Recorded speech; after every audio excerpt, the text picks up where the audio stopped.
Olá, boa noite.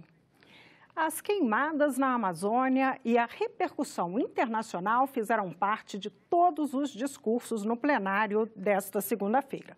Para centralizar os debates sobre esses incêndios, o Congresso vai instalar nesta terça-feira a Comissão Mista de Mudanças Climáticas com eleição do presidente e do relator do colegiado. O número de focos de queimadas na Amazônia em agosto já ultrapassou a média histórica dos últimos 21 anos, de acordo com o Instituto Nacional de Pesquisas Espaciais, INPE. O G7, grupo formado pelas 7 maiores economias do mundo, decidiu desbloquear uma ajuda de emergência para combater os incêndios. O assunto repercutiu nesta segunda-feira no plenário do Senado. O mundo chora porque a Amazônia está sangrando. Quando a Amazônia sangra, todos terão ali na frente que, infelizmente, ver que o ataque à Amazônia, seja de onde vier, significa um ataque à vida. Para evitar danos maiores ao Brasil, acredito que não é preciso muito.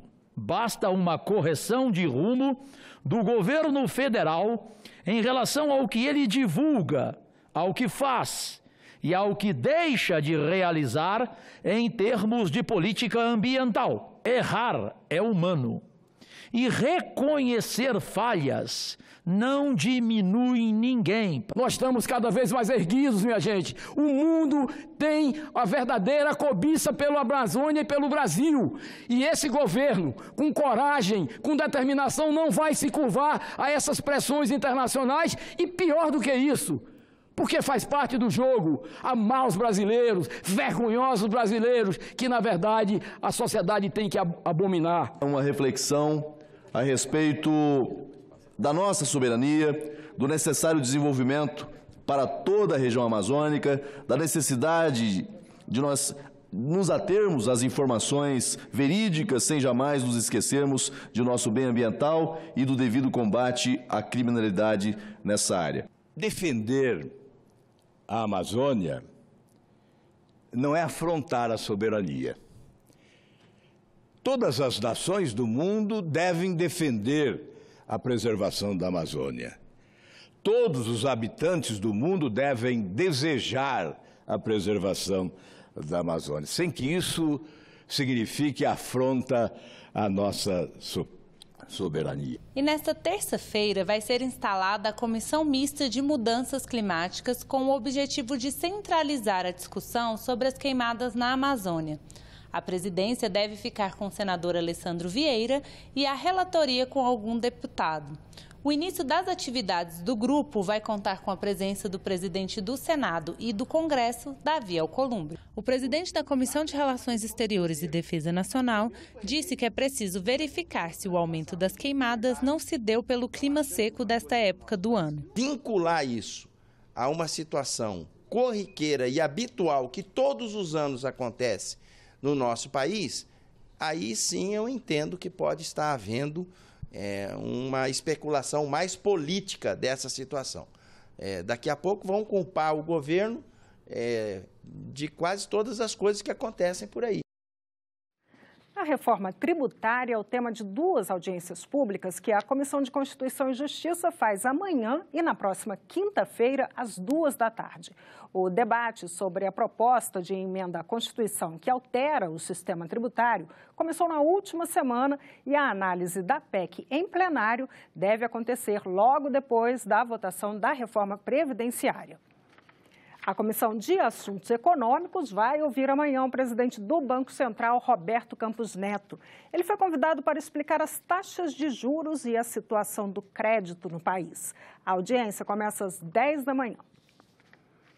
A proposta de reforma da Previdência estabelece regras de transição para que trabalhadores da iniciativa privada tenham direito a se aposentar com requisitos mais brandos do que as normas gerais. Veja os principais casos permitidos no texto aprovado pelos deputados e que agora está em análise aqui no Senado.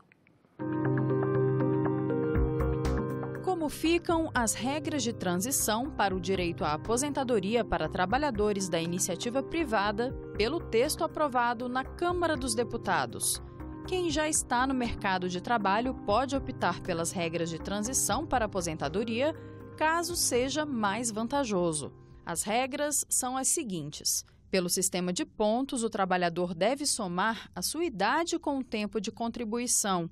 O resultado tem que ser de pelo menos 86 para mulheres e 96 para homens, de acordo com o tempo mínimo de contribuição, que para elas é de 30 anos e para eles de 35. A cada ano aumenta-se 1 ponto, chegando a 100 para as mulheres e a 105 para os homens. Pelo tempo de contribuição mais idade mínima, as mulheres devem ter pelo menos 56 anos de idade e 30 anos de contribuição. A idade mínima para os homens é de 61 anos e o tempo de contribuição exigido de 35. Por essa regra, a cada ano devem ser acrescentados 6 meses na idade, até 62 anos para as mulheres e 65 para os homens. Em 12 anos, acaba a transição no caso das mulheres e em 8, no caso dos homens. Mas quem está há 2 anos ou menos de cumprir o tempo mínimo de contribuição poderá se aposentar sem cumprir idade mínima, só que deverá pagar um pedágio de 50% do tempo de trabalho que falta.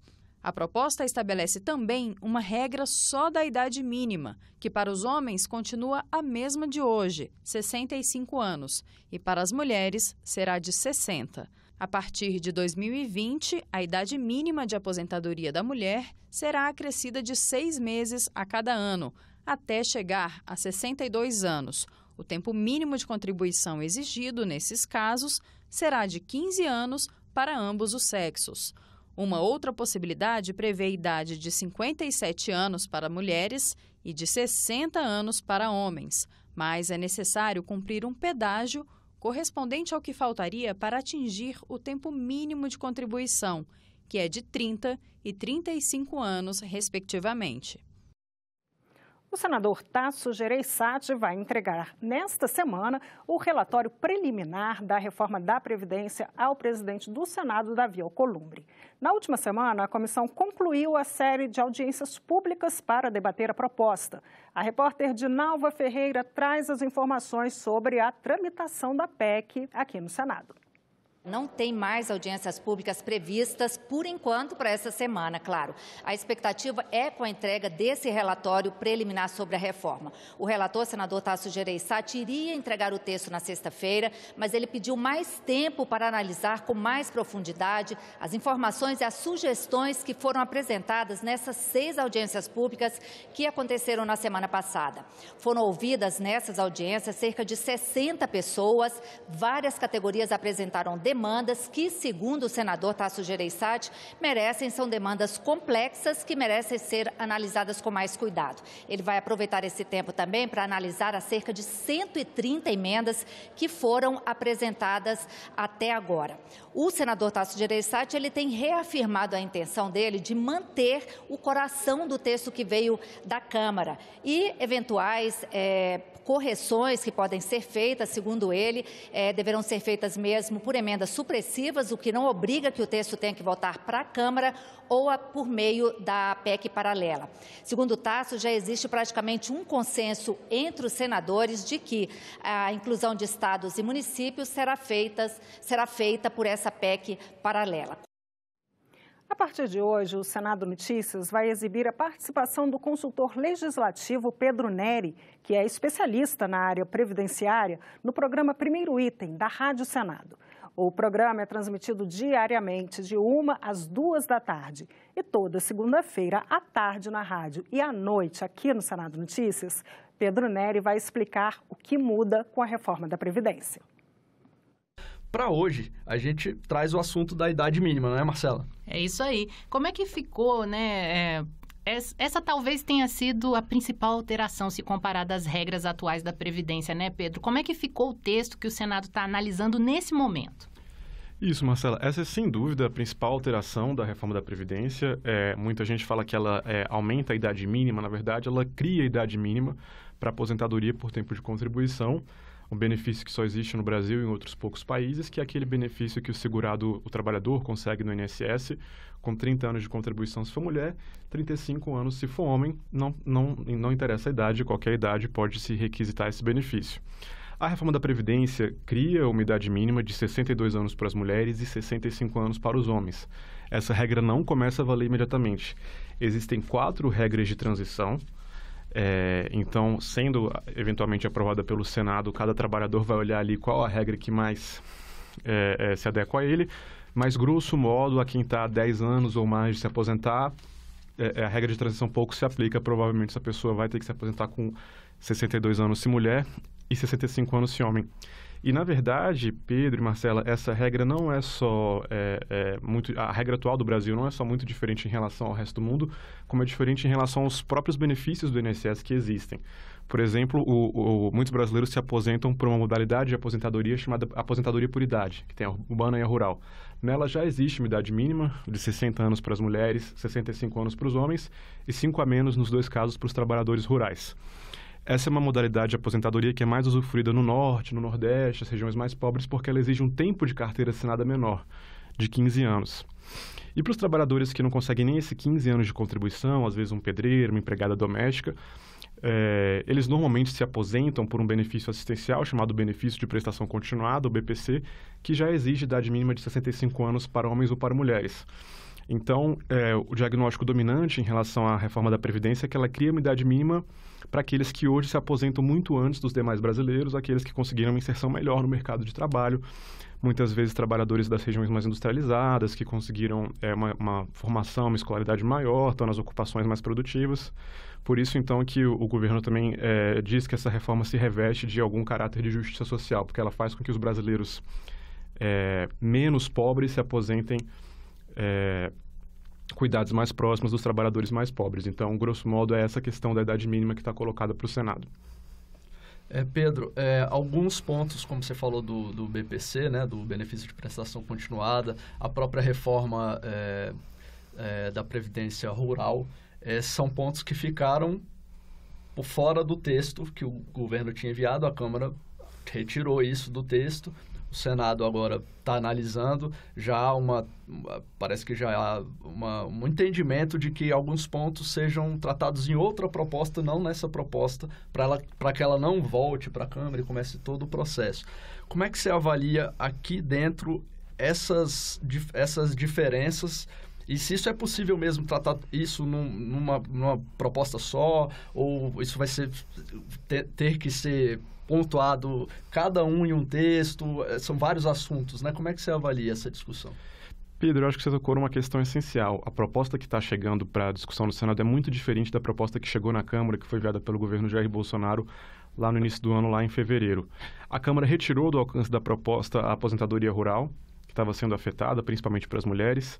Ela retirou da proposta a mudança no valor e na idade do BPC, que para recebimento de um salário mínimo subiria para 70 anos, uma mudança que foi muito mal recebida pelas casas. E ela também retira a elevação do tempo mínimo de contribuição dos trabalhadores urbanos, que é de 15 para 20 anos, podendo afetar ali aquele pessoal que tem mais dificuldade de conseguir um emprego com carteira assinada ao longo da vida, passa muito tempo na informalidade ou no desemprego. Então, a proposta que chegou ao Senado é realmente marcadamente diferente daquela que foi recebida pela Câmara. Como a gente está falando de uma PEC, uma proposta de emenda à Constituição, só pode ir à promulgação aquilo que as duas casas concordarem. Então, tudo que o Senado modificar, se ele modificar um dispositivo, alterar, dizer que azul é vermelho, ou que vermelho é azul, isso tem que voltar para a Câmara dos Deputados.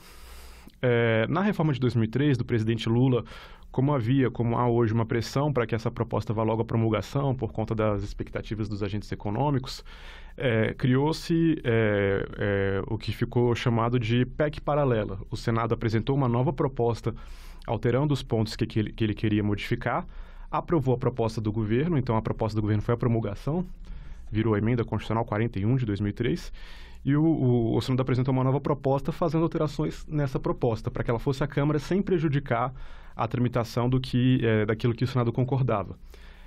Eventualmente isso foi aprovado, virou a emenda constitucional 47, e essa é uma solução que talvez seja a solução adotada pelo Senado nesse caso. Existe um desejo de fazer com que o Senado cumpra o seu papel de casa revisora, de fazer modificações no texto da Câmara. E para que essa proposta não tenha que voltar toda ou em parte para a Câmara, uma possível solução é a apresentação de uma nova proposta, alterando essa pretensa nova emenda constitucional. Pedro, a gente aqui está falando de idade mínima, assunto aí crucial na reforma da Previdência, e uma coisa que acabam os parlamentares discutindo são questões específicas sobre trabalhos perigosos, periculosos, insalubres. Uma questão em discussão, por exemplo, há algumas semanas aqui no Senado, é a questão de trabalhos que são, de fato, assim, extremamente insalubres, extremamente periculosos, como, por exemplo, o caso dos mineiros em frente de trabalho ou dos vigilantes de empresas privadas. Essa discussão vai ter que ser encarada também no texto, né, na PEC da reforma da Previdência. Perfeito, Marcela. Essa questão que no jargão a gente chama de aposentadoria especial. Aposentadoria devida àqueles trabalhadores que atuam com efetiva exposição a agentes nocivos, como é o caso dos mineiros. O caso dos vigilantes é um pouquinho diferente, porque ali é a questão mais de periculosidade, mas vamos falar do caso de efetiva exposição. Hoje, existe, claro, a gente quer reconhecer, a sociedade quer reconhecer de forma diferenciada esses trabalhadores, o caso mais emblemático é dos mineiros, mas tem também os enfermeiros, enfim, os metalúrgicos, os estivadores. Mas como é hoje, esse trabalhador não tem idade mínima, ele pode se aposentar dependendo da atividade com 15 anos de contribuição, sem fator previdenciário, quer dizer, com 100% da sua média. E muitas vezes em idades muito precoces, 30 e poucos anos, 40 e poucos anos, e fica difícil para o sistema bancar isso. Isso não quer dizer que a proposta do governo seja ideal. Lá na proposta que está chegando aqui na Câmara, chegando da Câmara aqui no Senado, a PEC 6, existe uma nova regra para aposentadoria especial e também uma regra de transição para quem já está na atividade. Essa regra de transição é que tem sido considerado mais duro porque ela mexe nos planos de quem já planejou sua vida inteira naquela carreira. Porque, embora se dificulte o acesso à aposentadoria, o tempo de trabalho nessas carreiras, por exemplo, dos mineiros, é de 15 anos no máximo. Então, a pessoa não pode continuar naquela carreira, até proibido, digamos assim. Então, esse trabalhador teria que migrar para uma outra carreira, se reinventar para continuar contribuindo. Então, existe um debate intenso nisso aí. Acho que um desejo de buscar um meio termo entre aposentadorias com 40 e poucos anos de valor integral e, ao mesmo tempo, não fazer uma mudança brusca que não respeitasse o plano desses trabalhadores. Uma possibilidade é PEC paralela, outra possibilidade é uma supressão no texto. Existem alguns dispositivos da PEC que permitem supressão, é como se o Senado deletasse, digamos assim, o que está no texto. Se isso não modificar o sentido da proposta, não precisa voltar para a Câmara, naquele sentido do que a gente tem falado. O Senado e a Câmara concordaram, pode ir. Se o Senado e a Câmara concordam nisso aqui, eu estou só deletando uma questão que não afeta outras questões, isso pode ser feito. É algo que eu acredito que vai ser intensamente debatido nas próximas semanas. Além da PEC paralela, o Senado pode fazer supressões no texto, isso é pacífico na jurisprudência do Supremo, pacífico na história das duas casas.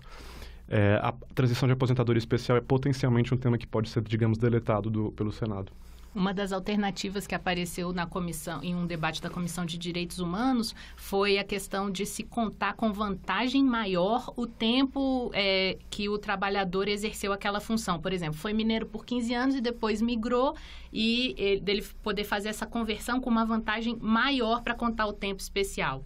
Isso é admitido hoje, continua sendo admitido na reforma. E é uma possibilidade de beneficiar. Agora, a gente tem que ter um pouquinho de clareza também que o caso dos mineiros é mais emblemático, embora seja uma categoria que, em termos relativos, a população tem uma participação muito ínfima. E o que a gente vê assim, no histórico desse tema é muita gente usando o exemplo dos mineiros para conseguir uma vantagem para si. Então, é aquela história, toda carreira diz que tem uma atribuição especial, que está exposta a alguma coisa. Então, esse é um debate que tem que ser feito com cautela. A gente usa muito o exemplo dos mineiros, mas existem muitas atividades. Acho que aqui o exemplo mais emblemático é o da Grécia. A gente sabe que a Grécia quebrou alguns anos atrás e tinha todo tipo de aposentadoria especial por exposição a agentes nocivos. Cabeleireiro, porque o equipamento era perigoso, locutor de rádio, trompetista, porque afetava os pulmões, padeiro, porque mexia com forno. Tudo isso teve que ser feito, então teve que ser alterado. Então, essa questão de aposentadoria especial tem que ser discutida com cuidado para que a gente, de fato, prestigie, por exemplo, o mineiro, que trabalha nas mais abomináveis condições, sem conceder vantagens a grupos que podem arcar com as suas contribuições por mais tempo. Tá certo, Pedro. Queria agradecer a sua presença aqui nos estúdios da rádio, gravado pela TV também. E a gente vai continuar falando sobre isso, cada semana um tema específico, como você falou, tem as aposentadorias especiais, tem a questão do BPC, tem cálculos de como é que se faz esse cálculo de aposentadoria, as regras de transição, as pensões, que é um ponto bem polêmico também, né, dessa reforma. Enfim, a gente agradece a sua disponibilidade de estar aqui com a gente e até semana que vem. A fibromialgia foi incluída pela Comissão de Direitos Humanos no rol de doenças que dispensam tempo de carência para o direito a benefícios previdenciários. A proposta ainda vai ser analisada pelos senadores. Dores fortes na coluna, nos membros e na mandíbula, acompanhada de insônia, fadiga e episódios de ansiedade. É isso que a Célia sente quase todos os dias há 9 anos. Ela sofre de fibromialgia, uma síndrome caracterizada por desconfortos crônicos em várias partes do corpo que pioram de acordo com o quadro emocional. Quando você fica muito ou preocupada ou cobrada, as dores parece que aumentam mais. Dores na cabeça, tem dores aqui, tem dores forte aqui, atrás também. Para aliviar o incômodo, ela já fez fisioterapia, acupuntura e hidroginástica. E toma relaxantes musculares e analgésicos. Pela grande quantidade de licenças médicas necessárias para se tratar, acabou sendo mandada embora do emprego, que demandava esforço físico. Eu fazia tudo muito rápido, fazia muito fácil, as coisas eu me levava. Agora eu sinto muito pesada na hora de fazer o serviço, até o próprio serviço, né? Que seria para cuidar de criança, né? Eu não tenho o mesmo pique. Quem contribui para o INSS e é acometido por alguma das doenças listadas na Lei dos Planos de Benefícios da Previdência e ainda é considerado incapaz de trabalhar, tem direito de receber auxílio-doença e aposentadoria por invalidez sem precisar cumprir o período de carência referente a 12 meses de contribuição. Mas a fibromialgia não faz parte dessa lista.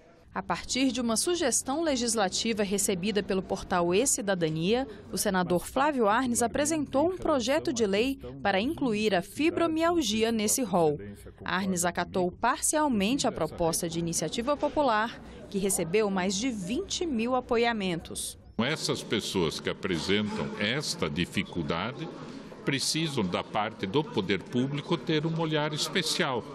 Porque, de fato, a cidadania, a dignidade tem que ser assegurada. O que a gente procurou fazer, né, dada essa circunstância de afetar completamente o desempenho pessoal, a atividade pessoal e a vida diária dessas pessoas. O relator lembra que esses benefícios previdenciários não serão concedidos antes de perícia médica. Haverá um regulamento, obviamente, da parte dos órgãos próprios, para dizer para as pessoas, olha, entregue este documento, esse diagnóstico, essa situação, e vai entrar nos procedimentos habituais, normais, administrativos, para requisitar, então, a possibilidade de exercer esse direito. Outro projeto que trata da fibromialgia também está na pauta da Comissão de Assuntos Sociais. O senador Lucas Barreto quer incluir a síndrome na lista de doenças que autorizam isenção do imposto de renda das pessoas físicas sobre proventos de aposentadoria ou reforma, como é o caso dos militares. Na Comissão de Assuntos Sociais, a proposta também é relatada pelo senador Flávio Arnes. E nós ficamos por aqui. Você pode rever as reportagens desta edição na nossa página na internet, senado.leg.br/tv. Muito obrigada pela companhia. Continue sintonizado aqui na TV Senado.